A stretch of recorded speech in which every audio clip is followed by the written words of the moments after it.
naman ulit ang inyong Wonder Pets. So ngayon, gagawa tayo ng panibagong video tungkol sa... So sa vlog na ito ay meron tayong plot twist. So hindi lang tayo sasagot ng mga katanungan nyo about sa basic microeconomics. Ngayon, meron tayong twist na mukbang. So meron tayong chicken adobo, tuyo, tapos ito itlog maalat na may kamatis, tapos sa ilalim fried rice because naisipan namin na hindi pa kasi kami nagbe-breakfast eh. Tapos parang 9 AM na. So breakfast mukbang tayo ngayon.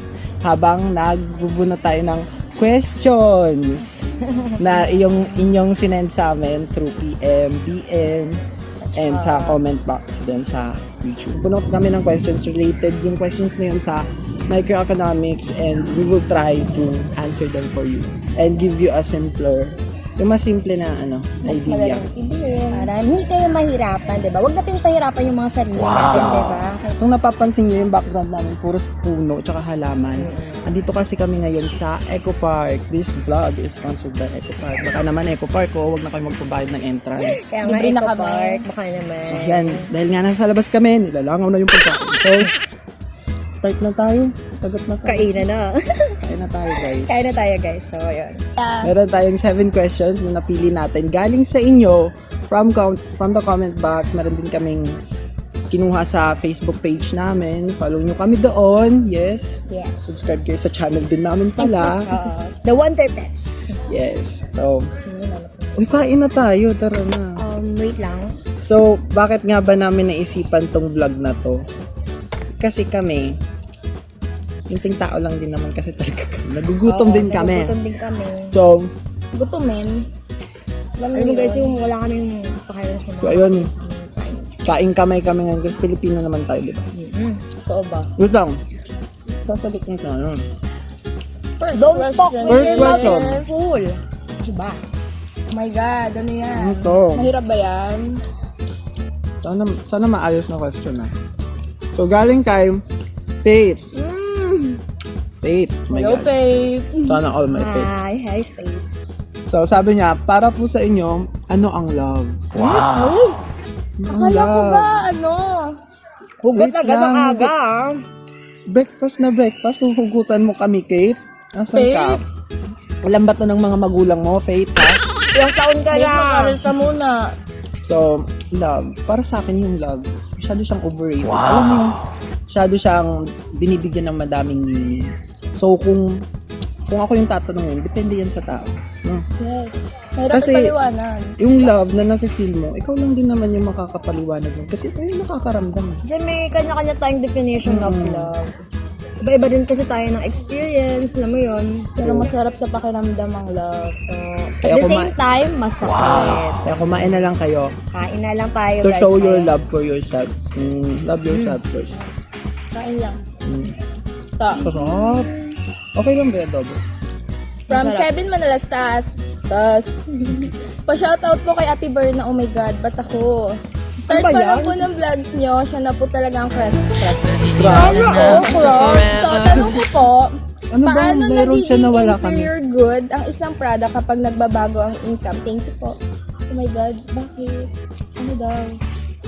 Paano daw nagiging... Wait lang. Inferior good yung isang product kung tumaas yung income. So, dun sa tanong ni Kevin. Kevin Manalasta, shoutout nga pala sa'yo. Thank you sa question mo. Hirap pa. So, sa tanong mo, paano nagiging inferior good yung isang product? I'm going to give you an example. Kunyari ako, working ako. Meron akong regular na sahod. Constant siya na sahod. Tapos, yung dun sa sahod ko na yon, everyday, may nabibili akong pagkain. Let's say, Tapsilog. Tapsilog, for 5 days, nako-consume ko. Tapsilog lang. Tapos sa remaining 2 days, is Chiksilog. So, alam naman natin lahat na yung Tapsilog, let's say, is 39 pesos. Mas mababa yung price niya kaysa sa Chiksilog na 59 pesos. So, mas madami yung demand natin doon sa Tapsilog kasi mas mura siya. Pero, kapag tumaas naman yung income natin, as our income changes, in English, kunyari, tumaas yung income natin, tataas din yung standards natin as a person. So, yung demand natin sa Tapsilog is mababawasan siya. So, from 5 na Tapsilog, nagiging, kunyari, 3 na lang siya. Tapos yung Chicxulog is 4 days na natin siya nakoconsume. So, masasabi natin na yung Tapsilog is naging inferior good siya kasi nabawasan yung demand natin doon. So, sana naintindihan mo, Kevin. Kevin. So, Kevin, uy, shout out mo si Kevin, Kevin. I crush you back. sana Oh my God, all. dito lang pala ako makakahanap. Oo nga. So, ako na ba? Bubunot. Ding, ding, ding, ding. So, pasahin. Hi po sa mga kaklase ko sa grade 10, Aphrodite, na laging nanonood ng vlogs nyo kapag may assignment kami sa economics. Paano magkakaroon ng market demand curve? Sana ma-notice nyo. Thank you po from Cedric Cruz. So, ito. Hi, Cedric. Uy. Hi, Cedric. Hey, Cedric daw. Ah? Hi, Cedric. Tsaka sa mga Hi, klase mo. Cedric. So, yun. Grade 10, Aphrodite. Aphrodite. Hello sa mga grade 10 Thank you Aphrodite. sa panonood. So, yung question is, paano magkakaroon ng market demand? So, ganito kasi yan, guys. May tinatawag kasi tayong individual demand. So, kunyari, si Ate Verna, gusto niya ng, tawag na to, ano ang hilig mo, Verna? Hilig niya ng fried chicken. So, ayun. Ang presyo ng fried chicken, sabihin na lang natin na 10 pesos isa. Tapos, si Kuya Noel, diba, gusto rin, kunyari kami, gusto namin tatlo ng chicken. So, si Ate Berna mahilig sa chicken, si Kuya Noel mahilig sa chicken, to si Ate Maxine mahilig sa chicken. Ngayon, yung price ng chicken is 13 pesos. Ay, hindi pala, 10 pesos gaya na nasabi ko kanina. Si Ate Berna, dahil hilig na talaga yung chicken, kaya niyang bumili ng dalawa. Dahil naman si Kuya Noel, mahilig siya sa chicken, at the same time, malakas siyang kumain, kaya niyang kaya niya bumili ng tatlo lang, grabe naman. So, tatlo yung kaya niya bilhin. Tapos si Ate Mac, so syempre dahil mahirap tayo, tapos onti lang din yung yung kain natin. So, isang chicken lang. So, bawat isa, meron kaming kanya-kanyang individual demand wherein naka-base yun doon sa price din, syempre, nung isang product. So, dumidepende yun sa presyo niya kung ilan yung kaya namin or yung willingness namin to buy dun sa goods na yon. When we say market demand naman, dito na papasok yung pinagsama-sama na. Diba sabi ko nga kanina, si Ate Verna kaya niyang bumili ng 2 chicken. Si Kuya Noel kaya niyang bumili ng 3 chicken. Tapos si Ate Maxi kaya niyang bumili ng 1 chicken. Ang gagawin niyo lang, i-add niyo lang yon para magkaroon ng demand. Tapos ipa-plot niyo siya at the same time. 'Di ba? Pag pinag-add nyo yon, doon nalalabas yung demand curve. Pag pinagsama nyo yung mga individual demand curve. So, sana nagets po ng grade 10 Aphrodite, ha? Cedric, pakirelay. Sana, Sabihin maintindihan mo sa kanila, pakopya ka ng assignment. Oo, ganon. Huwag natin pahirapan yung sarili natin kasi simple lang talaga yung market demand. Basta isipin nyo lang, pinagsama-sama or summation siya ng individual demand. Kung ilan yung kayang bilhin ng isang customer, ipag-add-add lang natin yung bawat individual kung gaano kadami yung kaya nilang bilhin dun sa price na nakaset, okay? So, wag niyang papahirapan yung sarili niyo. Madali lang yan, guys, okay? Cedric, aral mabuti. Aral po mabuti, mga kuya, mga ate. Ako na ba? Ako na ulit? Ikaw ulit. Okay, Mabalik na. Ayan. May patulong. Ganyan. So, ito. Ay, From Evangeline. Hi, Evangeline. Shoutout sa'yo. Kung bibigyan kayo ng chance na mag-start ng business, ano po iyon at bakit? ako nasabi ko sa inyo, diba? Resort. Ako, Resort. Sa hotel, gusto pwede magka-resort. Kaya ano sa'yo? Restaurant kasi May gusto resto! ko. Oh, may kainan naman sa loob ng Iba-iba kasi hotel. kami. So, Ako gusto iba-iba. ko resort. Oo, iba-iba Resort kami yung ng gusto gustong ko. business. Pero, pwede kami maging Sama-sama. partners. Yes. Kunyari, sa Hotel ko. Sa hotel ko. niya. Sa hotel niya, ako yung magkikater sa breakfast, ganon, lunch, kapag may events. Tapos, dito sa kanya, sa resort, diba? Yun lang. Yun lang. Yun lang. Ay. Hindi lang pala, laki ng papel. Ano talaga? Uy, from Aubrey. Sino-sino po sa inyo ang single? Oh my God. Ang sakit naman ng tanong. Wait lang. Babae yan eh. Sayang. Aubrey, take it na ako, Aubrey. Take it na siya, Aubrey. Kami lang ni Ate Berna at Ate Maxi yung Kevin, ay hindi pala si Baka kasi Kevin. tumble din naman si Aubrey, pero di sa kanya. yun lang. Ito ba't may ulo ng tuyo sa ano? Nakakainis yung mga langaw. Kaagaw ko sila. Nagigigil lang. Napapansin nyo ba? Kanina pa ako ganun ng ganon. Kasi dito sa Eco Park, anda, Uy, ako na una kumain sa inyo. Nakakahiya. Sino kain ko sa inyo? halo-halo, Tingnan tingin. nyo. Wow! Diba po?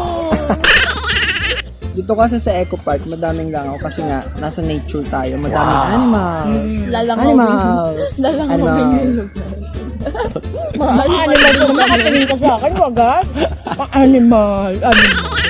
Uy, ano? Ba't bigyan kayo? Anong animal kayo? Ibon Ako? ako, ibon. Gusto ko din lumipad, pero ayoko ibon. Igel. Ano? Bubuyog. Ayan. Gusto mo pa na akong ganyan. Ikaw, madam. Bubuyog, mababalang lipad ko. Madam Maxi. Siguro rabbit. Kung na iba, hindi ka lumilipad. Dapat dragonita. Kaya, ano, parang meron tayo sa land, meron tayo sa air. Oh. Hindi dapat ako, nag-water na lang ako. Ano ba ako? Hindi, ayoko. Ayoko, gusto ko unique. Pagi. Ganun. Parang lumilipad lang. Talaga. Ako, tamang ano lang, alaga niya. Bunot na dahil. Ay, ako na ba? Ikaw nga. Ito na. Hello guys. Last na question. Last question na. Di pa ako tapos kumain. Bahawak naman po, Kuya Noel.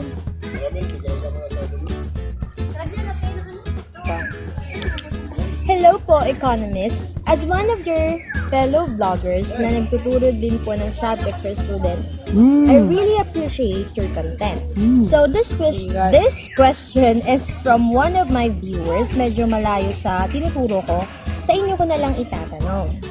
Ano daw po ba ang pinagkaiba ng income effect at substitution effect? Thank you. From Miko, the marketer. So, hey Miko! So, nanonood din kami ng Miko!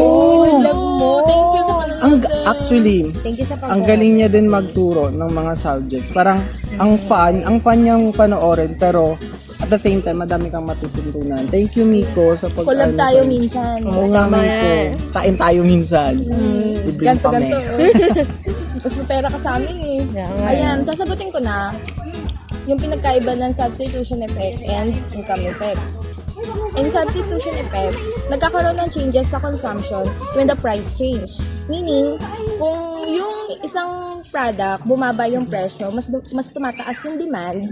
Kasi nga, tayong mga consumer, we tend to buy more cheaper products. Ibig sabihin, kunyari, bumaba yung presyo ng bigas. Dati, kilo-kilo lang binibili natin. Ngayon, kung bumaba na yun, mas kaya na natin bilhin yung isang sako. While, in income effect naman, ay sa substitution pala, yung income constant lang, walang pagbabago.